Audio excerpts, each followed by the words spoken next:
श्री स्वामी समर्थ. जय जय स्वामी समर्थ. नमस्कार. तुम्हा सर्वांच्या चॅनलमध्ये मनापासून स्वागत आहे.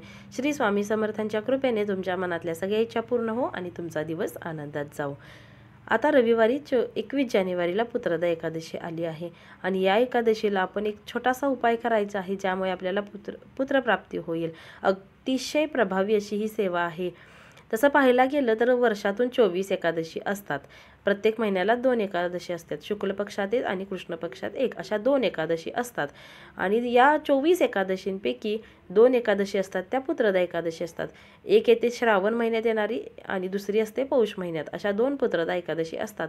तर पौष महिन्यातली येणारी एकादश या वर्षीची आहे 21 जानेवारी, रविवारी 21 जानेवारीला 2024 मधली ही पुत्रदा एकादशी पहिली आहे.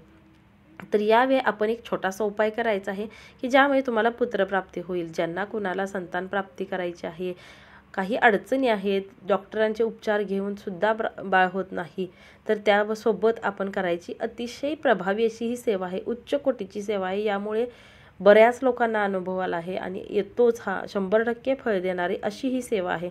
तर ही सेवा काय आहे ते मी तुम्हाला सांगते.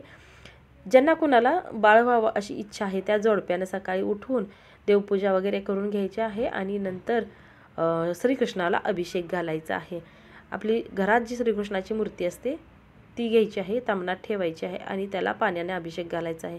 तुम्हाला हवे असल्यास तुम्ही दुधाने किंवा पंचामृताने अभिषेक केला तरी चालू शकते आणि पाण्याने केला तरी काही हरकत नाही. अभिषेक घालायचा आहे आणि अभिषेक घालतानाच तुम्हाला 16 वेळा पुरुष सुक्तम म्हणायचं आहे, 1 वेळा श्री सुक्तम म्हणायचं आहे आणि त्यासोबतच तुम्हाला 1 माळी जप करायचा आहे. तो जप संतान गोपाल मंत्राचा जप करायचा आहे.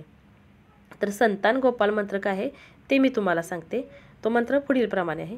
ओम देवकी सुत गोविंद वासुदेव जगतपते देहि मे तनयम कृष्णत्वामहम शरणम गतः. हा मंत्र आहे. या मंत्राचं 1 माळी जप तुम्हाला करायचा आहे. ही सेवा करून झाल्यानंतर श्रीकृष्णाची मूर्ती स्वच्छ करायची आहे आणि देवारात ठेवून द्यायची आहे. त्याला पिवळ्या रंगाचं किंवा लाल रंगाचं फूल व्हायचं आहे. अशा पद्धतीने ही सेवा करायची आहे. त्यानंतर हे जे अभिषेक घालून राहिलेलं तीर्थ आहे ते तुम्ही दोघांनी म्हणजे ज्यांना कुणाला बाळ हवं आहे त्या पती पत्नींनी हे अभिषेकाचं तीर्थ प्राशन करायचं आहे. दुसरा कुणालाही हे प्राशन करायला द्यायचं नाही. तुम्ही दोघांनीच हे प्राशन करायचं आहे. तुम्ही सकाळी किंवा संध्याकाळी कधीही हे तीर्थ प्राशन करू शकता. पण ही जी सेवा करायची आहे ती तुम्ही सकाळीच करायची आहे. 12च्या आत ही सेवा करायची आहे. सकाळी लवकर उठून तुम्ही जरी जॉब करत असाल तर सकाळी लवकर उठून ही तुम्ही सेवा करायची आहे.